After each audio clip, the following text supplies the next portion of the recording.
Hi welcome back to my channel. ఈ రోజు కథ మూడు ముళ్ళ ప్రేమబంధం 17వ భాగాన్ని వినేద్దాం. అందరూ ఆ మాట వినిపించిన వైపే తిరిగారు. కానీ విక్రాంత్ తల తిప్పకుండా దేవుడికి దండం పెట్టుకొని అది అయిపోగానే పంతులు గారు రేపటికి ఏర్పాట్లన్నీ పూర్తయ్యాయా అని అడిగాడు. అప్పటికే అక్కడున్న ఒక మనిషి గోపాలం అదేనుండి విక్రాంత్ తనని పట్టించుకోకపోవడంతో ఆవేశంగా తన చుట్టూ ఉన్న నలుగురు పెద్ద మనుషులతో ముందుకొచ్చి, నువ్వేం మారలేదు, ఎంతైనా మహాదేవ్ రక్తం కదా, అలానే ఉంటుంది అని మనసులో అనుకుని, రేపటి సంగతి అటుంచు, ముందు నువ్వు నీ భార్య కలిసి ఈరోజు చేయవలసినవి చేయండి అన్నాడు నిష్ఠూరంగా. ఆ మాటకి విక్రాంత్ అయోమయంగా ప్రియంవద గారిని చూడడంతో ఆవిడ పంతులు గారిని చూస్తూ, అయ్యా మీకు నిన్నే చెప్పాను కదా, మా అమ్మాయికి గాయమైంది, దానివల్ల తను ఈ నియమాలు పాటించడం కష్టమని అన్నారు. దానికి సమాధానంగా పంతులు గారు ఏదో చెప్పబోతుంటే గోపాలం గారు అడ్డుపడి, అదెలా కుదురుతుంది ప్రియంవద, ఇన్నాళ్ళు అంటే విక్రాంత్కి ఇంకా పెళ్లి కాలేదు కాబట్టి ఇవన్నీ చేయాల్సిన అవసరం లేదు. కానీ ఇప్పుడు తనకి పెళ్ళయింది, భార్య ఉంది కాబట్టి ఖచ్చితంగా ఈ హోమం చేయడానికి సింహ ఇంటి కోడలు పాటించాల్సిన నియమాలన్నీ పాటించి తీరాలి. ఏదో ముక్తసరిగా వచ్చామా, హోమం చేశామా, తిరిగి వెళ్ళిపోయామా అన్నట్టు ఉంటే వీళ్ళు చేసే పూజ వల్ల మన ఊరికి ఆ అమ్మవారి ద్వారా రావాల్సిన ఆశీర్వాదాలు ఎలా వస్తాయి అని అడిగారు. అప్పటికే ఆ మాటలకి విక్రాంత్ కోపంతో ఎరిపెక్కిన కళ్ళతో గోపాలం గారిని చూస్తూ పిడికిలు బిగించి ముందుకు రాబోతుంటే అది గ్రహించిన మైథిలి విక్రాంత్ చేతిని పట్టుకుని ఆపి తను ఒక అడుగు ముందుకేసి గోపాలం గారిని చూస్తూ, చూడండి బాబాయ్, మీతో ఇలా మాట్లాడుతున్నానని తప్పుగా అనుకోవద్దు, కానీ ఏం చేయమంటారు, నా ముందే నా భర్తని అవమానించేలా మాట్లాడితే మౌనంగా ఉండేంత నెమ్మదస్తురాలని కాదు నేను. ఏంటి అన్నారు, మేమేదో ముక్తసరిగా ఈ హోమం చేసి వెళ్ళిపోవాలని వచ్చామా, క్షణం కూడా తిరిగి లేనంత బిజీగా ఉండే నా భర్త కేవలం ఆయన తండ్రి వారసత్వం నిలబెట్టాలని మాత్రమే కాదు, ఆయన మనస్ఫూర్తిగా చేసే ఈ హోమం వల్ల ఈ ఊరికి మంచి జరగాలనుకున్నారు కాబట్టే ఆయన పనులన్నీ పక్కన పెట్టి మరీ వచ్చారు. ఇక నేను పాటించవలసిన నియమాలంటారా, తప్పకుండా పాటిస్తాను. నా గాయం కారణంగా నా బాధితులను పక్కన పెట్టేంత మూర్ఖురాలని కాదండి. అందులోనూ నా పొరపాటుల వల్ల నా భర్త గౌరవానికి భంగం కలుగుతుందంటే ఖచ్చితంగా వాటిని సక్రమంగా నిర్వర్తించే తీరుతాను అని చెప్పింది. మైథిలి అలా మాట్లాడుతుంటే విక్రాంత్కి చాలా ముచ్చటగా అనిపించింది. మురిపెంగా మైథిలిని అలానే చూస్తూ ఉన్నాడు. మిగిలిన అందరూ మాత్రం మైథిలికి ఇన్ని మాటలు వచ్చా అన్నట్టు నోరెళ్ళబెట్టి చూస్తున్నారు. మైథిలి మాటలతోనే చెప్పుతో కొట్టినట్టు అవమానంగా అనిపించింది గోపాలం గారికి. ఆ ఉక్రోషంతో, అమ్మాయి, మాటలు చెప్పినంత తేలిక కాదు ఆ నియమాలు పాటించడం, ముందు చేసి చూపించు, అప్పుడు ఒప్పుకుంటాను, నువ్వు ఈ విక్రాంతికి తగ్గ భార్యవే అని అన్నారు. ఆయన మాటకి మైథిలి చిన్నగా నవ్వి, పంతులు గారు, నేనేం చేయాలో చెప్పండి అని అడిగింది.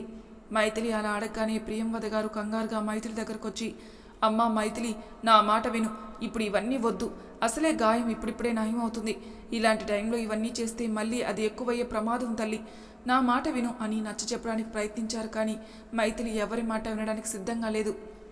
ఏ భార్య అయినా తన కళ్ళెదుట తన భర్తకి అవమానం జరుగుతుంటే చూస్తూ ఊరుకుంటుందా? సహజంగా ఏ భార్య ఊరుకోదు. ఇప్పుడు మైథిలి కూడా అదే చేస్తుంది. తన భర్త గౌరవం కంటే తన గాయం తనకి పెద్ద విషయం కాదనిపించింది మైథిలికి. ఇక మైథిలి ఎవరి మాట వినకపోవడంతో అందరూ సైలెంట్ అయిపోయారు. వీళ్ళు ఇంతలా మాట్లాడుతున్న విక్రాంత్ మౌనంగా ఉండడం అందరికీ చాలా ఆశ్చర్యంగా అనిపించింది. పంతులు గారు మైథిలితో, అమ్మ, ఇప్పుడు గుడి వెనుక ఉన్న కోనేరులో మీ భార్యాభర్తలిద్దరూ 3 మునకలు వేసి ఆ తర్వాత నువ్వు ఒక్కదానికే ఎవరి సహాయం లేకుండా 58 బిందెలతో ఆ కోనేరు నుండి నీళ్లు తెచ్చి శివపార్వతులకి అభిషేకం చేయాలి. ఆ తర్వాత మీ ఇద్దరూ పసుపు బట్టలు ధరించి గుడి చుట్టూ 58 పొర్లు దండాలు పెట్టాలి. అది అవ్వగానే మీ జంట అమ్మవారికి పూజ చేయాలి. పూజ అయిన తర్వాత ఏమైనా పండ్లు తిని పాలు తాగొచ్చు తల్లి. మళ్ళీ సాయంత్రం గుడికి వచ్చి దేవుడి దర్శనం చేసుకుని తిరిగి ఇంటికి దేవుడి మందిరంలో దీపం పెట్టి ఎప్పుడు ఏదైనా అల్పాహారం తీసుకోవాలి తల్లి. ఈ రోజుకి ఇంతే తల్లి అని చెప్పారు. ఆయన చెప్పిందంతా విన్న గోపాలం గారు, అయిపోయింది, ఈ పిల్లని చూస్తుంటే చాలా సుకుమారంగా కనపడుతుంది, ఇదంతా చేయడం ఈ పిల్ల వల్ల కాదు అని లోపలే తెగ నవ్వుకున్నారు. కానీ అక్కడున్న విక్రాంత్ ఫ్యామిలీ మాత్రం మైథిలి ఇదంతా చేస్తే తన ఆరోగ్యం ఇంకా పాడవుతుందని భయంగా చూస్తున్నారు. మైథిలి మాత్రం ఆయన చెప్పినవన్నీ చేయడానికి సిద్ధమై ప్రియంవద గారితో, పిన్ని, అభిషేకం అయ్యేలోపు మా ఇద్దరికి పసుపు బట్టలు తెప్పించు అని చెప్పి విక్రాంత్ చేయి పట్టుకుని గుడి వెనక్కి తీసుకెళ్ళింది. వీళ్ళ వెనకే అందరూ వెళ్లారు. కోనేరు దగ్గరికి వెళ్ళగానే ముందుకు కదలబోతున్న మైథిలి చేతిని పట్టుకుని ఆపేశాడు విక్రాంత్. మైథిలి ఏంటి అన్నట్టు చూస్తుంది. విక్రాంత్ 2 చేతులతో మైథిలి చెంపలను పట్టుకుని బాధగా, మైథిలమ్మ, ఇదంతా చేయడం వల్ల నీ గాయం ఇంకా పెద్దదయ్యే ప్రమాదం, ప్లీజ్ రా, నా మాట విను, పంతులు గారితో నేను మాట్లాడతాను అన్నాడు. విక్రాంత్ మాటలకి మైథిలి నవ్వుతూ తనని పట్టుకున్న విక్రాంత్ చేతులపై చేయేసి, విక్రాంత్ గారు, ఇదంతా చేయడం నాకు భారమేం కాదు. మహాదేవ్ గారి కోడలిగా, సింహ ఇంటి వారసుడి భార్యగా ఇదంతా నా బాధ్యత. మనం చేస్తున్నది దేవుడి కార్యం కాబట్టి నాకేం కాదు. నాకు మీ అందరి ప్రేమ, అభిమానం, ఆ దేవుడి ఆశీర్వాదం తోడు ఉంది. అది నేను నమ్ముతున్నాను. నా నమ్మకం చాలా గట్టిదని కాసేపట్లో మీకే అర్థమవుతుంది. ఇంకేం మాట్లాడకండి, పదండి అని విక్రాంత్ చేయి పట్టుకుని కోనేట్లోకి తీసుకెళ్ళింది. ఇక విక్రాంత్ కూడా మైథిలి ఎంత చెప్పినా వినదని ఇంకేం చేయలేక అరవింద్ని చూశాడు. ఆ చూపులో అరవింద్కి ఏం అర్థమైందో అరవింద్ అక్కడి నుండి బయటికి వెళ్ళిపోయాడు. ఆ తర్వాత విక్రాంత్ మైథిలి కలిసి 3 సార్లు మునిగి పైకి లేచారు. ఆ తర్వాత మైథిలి ప్రియంవద గారిచ్చిన బిందెను తీసుకుని కోనేట్లో ముంచి ఆ బిందెను ఎత్తుకుని నడుంకి ఆనించుకుని గుడిలోకి వెళ్లి మండపంలో పూజ కోసం సిద్ధం చేసిన శివపార్వతులకు అభిషేకం చేసింది. తడి బట్టలు కావడంతో మైథిలి కొంచెం ఇబ్బంది పడుతూనే చేయసాగింది. కానీ ఆపలేదు. తన ఇబ్బందిని కనపడనివ్వలేదు. అలా 1 గంటకి 58 బిందులు అభిషేకం నిర్విఘ్నంగా పూర్తి చేసింది మైథిలి తిరుగుతున్న ఆ 88 సార్లు మైథిలితో విక్రాంత్ ఇంకా మిగిలిన ఫ్యామిలీ అంతా తిరుగుతూనే ఉన్నారు. మైథిలికి ఏమన్నా అవుతుందని భయంతో. అభిషేకం అవ్వగానే కొంత ఊపిరి పీల్చుకున్నారు అందరూ. తర్వాత మైథిలి, విక్రాంత్ ప్రియంవద గారు తెప్పించిన పసుపు బట్టలు మార్చుకుని ఇద్దరూ కలిసి గుడి చుట్టూ పొర్లు దండాలు పెట్టడం మొదలుపెట్టారు. పొర్లుతో పట్టడం వల్ల మైథిలి గాయం రేగి రక్తం కారడం మొదలైంది. తనకి సాయం చేస్తున్న లాస్య మైథిలి రక్తాన్ని చూసి కంగారుగా, మైథిలి, రక్తం వస్తుంది, నా మాట విని ఆగిపో మైథిలి ప్లీజ్ అనగానే ఆ మాట విన్న విక్రాంత్ పొర్లేవాడల్లా ఆగిపోయి కంగారుగా మైథిలి గాయాన్ని చూశాడు. చాలా రక్తం పోతూ ఆ రక్తస్రావం వల్ల మైథిలి నడుం దగ్గర నుండి తన బట్టలంతా ఎర్రగా అయిపోయాయి. మైథిలిని అలా చూడగానే విక్రాంత్ కళ్ళలో నీళ్లు తిరిగాయి. వెంటనే విక్రాంత్ పైకి లేవబోతుంటే మైథిలి కళ్ళతోనే వద్దని ఆపేసింది. అప్పటికే 50 వరకు అయిపోవడంతో విక్రాంత్ మైథిలిని చూస్తూ మిగిలిన 8 చాలా కష్టంగా పూర్తి చేశాడు. అలా అవ్వగానే విక్రాంత్ దేవుడికి దండం పెట్టుకుని మైథిలిని తీసుకుని అక్కడే ఒక చోట కూర్చోబెట్టి మైథిలి గాయాన్ని చూస్తూ ఉండగా అక్కడికి అరవింద్ డాక్టర్తో వచ్చాడు. ఆవిడ మైథిలి గాయాలను ట్రీట్ చేసి, విక్రాంత్ సార్, ఇప్పుడిప్పుడే ఆవిడికి వేసిన స్టిచెస్ తగ్గుముఖం పట్టాయి. ఇప్పుడు ఇలా చేయడం వల్ల అవి బాగా కదిలిపోయాయి. ప్రస్తుతానికి బ్లీడింగ్ తగ్గడానికి ట్రీట్మెంట్ చేశాను. సాయంత్రం హాస్పిటల్కి తీసుకురండి, మళ్ళీ స్టిచెస్ వేస్తాను అని చెప్పి పెయిన్ కిల్లర్ ఇంజెక్షన్ ఇచ్చి డాక్టర్ వెళ్ళిపోయారు. డాక్టర్ మళ్ళీ స్టిచెస్ అని చెప్పిన దగ్గర నుండి విక్రాంత్ మైథిలిని బాధగానే చూస్తూ ఉన్నాడు. మైథిలి విక్రాంత్ చేయిని, నేను బానే ఉన్నాను అని కళ్ళతోనే నవ్వుతూ విక్రాంత్కి సర్ది చెప్పింది. ఇంతలో పూజారి గారు పూజకు అన్నీ సిద్ధమని వీళ్ళని పిలవడంతో ఇద్దరు కలిసి పూజ జరుగుతున్న మండపం దగ్గరికి వెళ్లారు. అలా ఇద్దరు పూజలో కూర్చొని మనసారా శివపార్వతులని కొలుస్తూ పంతులు గారు చెబుతున్న ప్రతి విధి విధానాన్ని పాటిస్తూ 1-2 గంటలకి నిర్విఘ్నంగా పూజను ముగించారు. పూజ అయిన వెంటనే పంతులు గారు ఇద్దరిని దీర్ఘాయుష్మానుభవ సంతాన ప్రాప్తిరస్తు అని దీవించారు. సంతానం అనగానే మైథిలి బుగ్గలు ఎరిపెక్కి కనరెప్పలు సిగ్గులతో వాలిపోయాయి. మైథిలి మొహంలో కొత్తగా వచ్చి చేరిన సిగ్గుని మురిపెంగా చూస్తూ ఉన్నాడు విక్రాంత్. ఇంతలో రాజశేఖర్ గారు గోపాలం గారిని ఉద్దేశించి, చూసావా గోపాలం, సింహ ఇంటి రక్తమే కాదు, ఆ ఇంటి కోడలు కూడా వాళ్ళకు తగ్గట్టే నడుచుకుంటుంది. నీకు కావాల్సిన జవాబు దొరికిందని అనుకుంటున్నాను అన్నారు.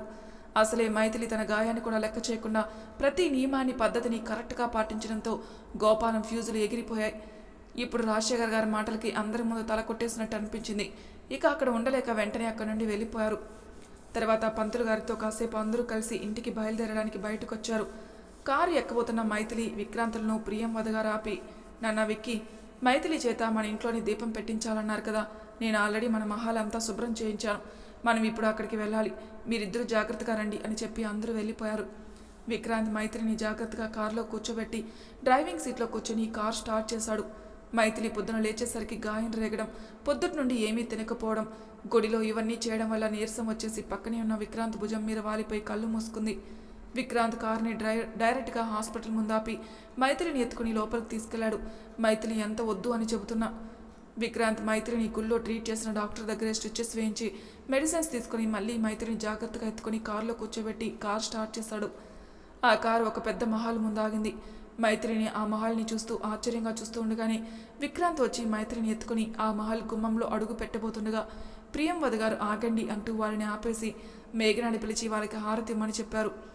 విక్రాంత్ నెమ్మదిగా మైథిలిని కిందికి దించి నిలబెట్టాడు.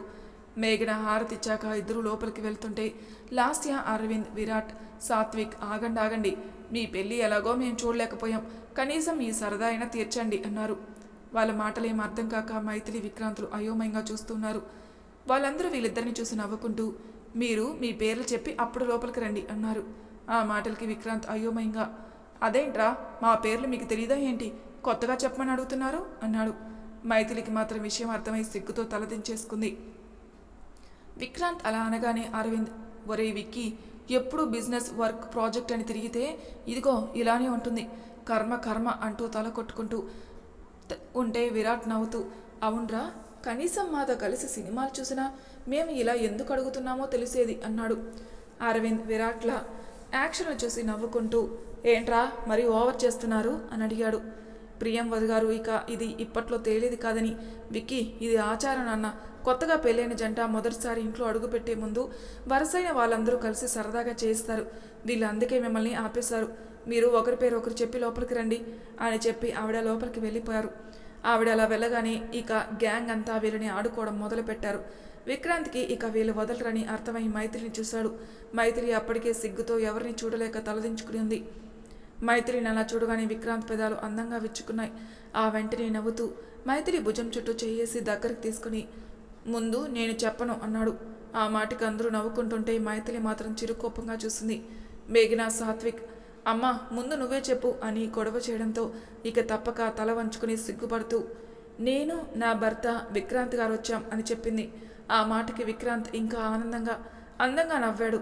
తర్వాత విక్రాంత్, నేను అంటే విక్రాంత్ సింహ, నా భార్య అంటే మైథిలి విక్రాంత్ సింహతో కలిసి వచ్చాను అని చెప్పాడు. విక్రాంత్ అలా చెబుతుంటే మైథిలి రెప్ప వేయడం మరిచి తనని మైమరుపుగా చూస్తూ ఉండిపోయింది. విక్రాంత్ కూడా మైథిలి కళ్ళలోకి చూస్తూ ఉన్నాడు. చుట్టూ ప్రపంచంతో సంబంధం లేనట్టుగా ఉన్న వాళ్ళని చూసి నవ్వుకుంటూ చిన్నగా దగ్గారు అక్కడున్న వాళ్ళందరూ. ఆ సౌండ్కి మైథిలి విక్రాంత్ తేరుకుని మొహం పక్కకు తిప్పుకున్నారు. ఇక వాళ్ళకి దారి వదలడంతో ఇద్దరు కలిసి ఇంట్లోకి అడుగు పెట్టారు. మైథిలి ఇంట్లోకి అడుగు పెట్టగానే ఎదురుగా చాలా పెద్ద హాల్, పెద్ద సోఫాలు, హాల్ అంతా యాంటిక్ వస్తువులతో అందంగా సర్ది ఉంది. హాల్లో ఒక సైడ్ ఒక పెద్ద చైర్, చూడడానికి బాగా పాతకాలంలా ఉంది కానీ చాలా బాగుంది. ఆ పక్కనే గోడ మీద వరుసగా ఆ వంశంలో పెద్దవాళ్ళందరి ఫోటోలకు దండలు వేసున్నాయి. ఆ పక్కనే పెద్దగా విక్రాంత్ తల్లిదండ్రుల ఫోటోలున్నాయి. మైథిలి వాటినన్నిటినీ ఆశ్చర్యంగా చూస్తూ ఉండగానే ప్రియంవద గారు మైథిలిని పూజ గదిలోకి తీసుకెళ్లి దేవుడి దగ్గర దీపం పెట్టించారు. అప్పటికే అందరూ హాల్లో సెటిల్ అయిపోయారు. అక్కడున్న అందరికీ చిన్ననాటి నుండి ఆ ఇంటితో అనుబంధం ఉండడం వల్ల ఇల్లంతా పరికించి చూస్తూ వారి తీపి జ్ఞాపకాలు నెమరు వేసుకుంటున్నారు. విక్రాంత్ మాత్రం ఫ్రెష్ అవ్వడానికి డైరెక్ట్గా రూమ్లోకి వెళ్ళిపోయాడు. పూజ గది నుండి బయటకు వచ్చిన మైథిలికి గది చూపించడానికి ప్రియంవద గారు తీసుకెళ్తుంటే ఇంతలో ఎవరో వచ్చారని పని వాళ్ళు పిలవడంతో అక్కడే గోడ మీద ఫోటోలు చూస్తున్న అరవింద్, పిన్ని, మైథిలికి వాళ్ళ రూమ్ ఎక్కడుందో నేను చూపిస్తాను, మీరు వెళ్ళండి అన్నాడు. ఆవిడ వెళ్ళగానే అరవింద్ మైథిలి భుజం చుట్టూ చేయేసి మరో చేత్తో మైథిలి చేయి పట్టుకుని నెమ్మదిగా మెట్లెక్కించి వాళ్ళ రూమ్కి తీసుకెళ్తుంటే మైథిలి ఆ ఇల్లంతా పరిశీలిస్తూ అరవింద్తో, అన్నయ్య, ఈ ఇంట్లో మొత్తం ఎన్ని గదులుంటాయి అని అడిగింది. అరవింద్ మైథిలిని నడిపిస్తూనే 30 రూమ్స్ ఉంటాయి అని చెప్పాడు. అరవింద్ అలా చెప్పగానే మైథిలి షాక్ అయి కళ్ళు పెద్దవి చేసి చుట్టూ చూస్తూ నడిచేదల్లా ఆగిపోయింది. అరవింద్ కదిపేసరికి తేరుకుని మొత్తానికి వాళ్ళ రూమ్కి వెళ్ళింది. మైథిలిని జాగ్రత్తగా కూర్చోబెట్టి అరవింద్ వెళ్ళిపోయాడు. ఆ రూమ్ మామూలుగా ఒక ఇంట్లో ఉండే హాల్ అంత పెద్దగా ఉంది. ఇక బెడ్ కూడా చాలా బాగుంది. రూమ్లో అక్కడక్కడ యాంటిక్ పీసెస్తో విక్రాంత్ మేఘనలా చిన్నప్పటి ఫొటోస్, విక్రాంత్ మైథిలిలో ఫొటోస్ గోడపై అందంగా డిజైన్ చేసినట్టు అమర్చారు. ఇంతలో విక్రాంత్ వాష్రూమ్ నుండి బయటకు వచ్చి రూమ్ అంతా ఏదో ఆశ్చర్యాన్ని చూస్తూ ఉన్న మైథిలిని చూసి చిన్నగా నవ్వుకొని వెళ్ళి మైథిలిని గట్టిగా హాక్ చేసుకున్నాడు. విక్రాంత్ ఒక్కసారిగా అలా హాక్ చేసుకోగానే మైథిలికి ఏదో తెలియని అలజడిగా అనిపించింది. కానీ ఆ స్పర్శలో కోరిక లేదు, కేవలం విక్రాంత్ తన సంతోషాన్ని తెలియజేస్తున్నాడని మైథిలికి బాగా అర్థమైంది. మైథిలి కూడా సంతోషంగా విక్రాంత్ చుట్టూ చేతులేసి అతని వెన్ను నిమురుతూ ఉంది. కాసేపటికి విక్రాంత్ మైథిలికి దూరం జరిగి తనని వాష్రూమ్ వరకు జాగ్రత్తగా తీసుకెళ్లి వదిలాడు. మైథిలి ఫ్రెష్ అయి బయటికి రాగానే విక్రాంత్ తన చేత జ్యూస్ తాగించి మెడిసిన్స్ వేసి నెమ్మదిగా బెడ్పై పడుకోబెట్టాడు. విక్రాంత్ మైథిలిని జో కొడుతూ ఉండగా మైథిలి ఆ చేతిని పట్టుకుని, నాకు మీ ఒళ్ళో పడుకోవాలని ఉంది అంది. ఆ మాటకి విక్రాంత్ నెమ్మదిగా మైథిలి తన ఒడిలో పెట్టుకొని తనకి జో కొడుతూ ఉంటే తల్లి ఒడిలో ప్రశాంతంగా ఎలాంటి భయాలు బెంగలు లేని పసిపాపలా మత్తుగా నిద్రపోయింది మైథిలి నిద్రపోగానే తనని చూస్తూ పొద్దున మైథిలి గోపాలం మాట్లాడిన మాటలు గుర్తు చేసుకుని ఆమెను మురిపంగా చూస్తూ, నిజంగా నువ్వు మా అమ్మవేరా అని తన నుదుటిపై ముద్దు పెట్టి తన తల నిమృతూ, నీ ఇష్టం తెలుసుకోకుండా నీ మెడలో తాళి అయితే కట్టాను, కానీ నీ మనసులో స్థానం దొరుకుతుందని నేను ఎప్పుడూ అనుకోలేదురా. కానీ నేను ఊహించినంత ప్రేమ నువ్వు నా మీద పెంచుకున్నావని నాకు ఈరోజే అర్థమైంది. మైథిలమ్మ, నీకు తెలుసా, మన మేఘ పెళ్లి చేసుకుని వెళ్ళిపోతే ఇక నా జీవితంలో నా అని చెప్పుకుని నా సొంత మనిషి ఇంకెవరు ఉండరేమో అనిపించేది. కానీ నువ్వు నా జీవితంలో భారీగా అడుగుపెట్టి నేను కోల్పోయిన సంతోషాలన్నింటినీ తీసుకొచ్చావు. నన్ను కన్న తల్లిలా చూసుకుంటున్నావు. ఇంతకంటే ఇంకేం కావాలరా, నాకు ఇది చాలు అని నవ్వుకున్నాడు. ఇంతలో ఏదో గుర్తుకొచ్చి మళ్ళీ మైత్రిని చూస్తూ, అమ్మో ఇది సరిపోదురా, మనిద్దరం ఒకటవ్వాలి. మన ప్రేమకి ప్రతిరూపంగా నువ్వు నాకు నాన్నని, ఒక క్యూట్ ప్రిన్సెస్ని ఇవ్వాలి. వాళ్ళతో మనిద్దరం మన లైఫ్ని హ్యాపీగా లీడ్ చేయాలి. ఇవన్నీ జరగడానికి కొంచెం టైం పడుతుంది, కానీ ఇవన్నీ జరిగితే చాలా బాగుంటుందిరా అని నవ్వుకొని మైత్రి నుదుటిన ముద్దు పెట్టి జాగ్రత్తగా తనని పిల్లోపై అడ్జస్ట్ చేసి ఆ బెడ్ ఎదురుగా ఉన్న సోఫాలో కూర్చొని ల్యాప్టాప్లో వర్క్ చేసుకుంటూ ఉన్నాడు. లాస్య విక్రాంతికి కూడా జ్యూస్ తీసుకురావడంతో అది తాగుతూ తన పిఏకి కాల్ చేసి ఏదో చెప్పి తొందరగా చేయమన్నాడు. కాల్ కట్ చేసి నిద్రపోతున్న మైత్రిని చూస్తూ ఉన్నాడు. అదే ఊరిలో ఒక పెద్ద ఇంట్లో ఒక మనిషి కోపంగా మందు తాగుతూ ఉంటే అతని చుట్టూ కండలు తిరిగి చూడ్డానికి రౌడీలో ఉన్న వాళ్ళందరూ ఆ తాగుతున్న వ్యక్తిని చూసి భయపడుతున్నారు. ఇంతలో అతను పక్కనే ఉన్న మందు బాటలు నేలకేసి కొట్టి ఆవేశంగా, నన్నే అవమానిస్తారా? అంతమంది నాతో అలా మాట్లాడడానికి ఆ పిల్లకి ఎంత ధైర్యం? అంత ధైర్యంగా నాతో మాట్లాడే వాళ్ళకి నా ఎదురుగా ఈ భూమి మీదకి బ్రతికే హక్కే లేదు అంటూ తన చుట్టూ వాళ్ళని చూసి, మీరేం చేస్తారో నాకు అనవసరం, రేపు సాయంత్రానికల్లా ఆ పిల్ల ఊపిరి ఆగిపోవాలి అని అరిచాడు. ఆ మాటకి ఆ రౌడీల భయపడుతూనే సరే అన్నట్టు తలూపి ఒక్కొక్కరిగా అక్కడి నుండి బయటికి వెళ్ళిపోయారు. వాళ్ళు అలా వెళ్ళగానే గోపాలం ఎవరికో ఫోన్ చేసి మాట్లాడి పెట్టేసి రాక్షసంగా నవ్వుతూ, రేపటితో సింహ ఇంటి కోడలికే కాదు ఆ ఇంటి వారసుడికి కూడా ఆఖరి రోజే అని ఇంకా తాగుతూ నవ్వుకుంటూ ఉన్నాడు. మరి తర్వాయి భాగంలో ఏం జరుగుతుందో నెక్స్ట్ ఎపిసోడ్లో తెలుసుకుందాం. అంతవరకు నా ఛానల్ సబ్స్క్రైబ్ చేయని వాళ్ళు ప్లీజ్ సబ్స్క్రైబ్ చేసుకోండి, లైక్ చేసి షేర్ చేయండి, మీ అభిప్రాయాలు నాకు కామెంట్ రూపంలో తెలియజేయండి. Thank you for listening.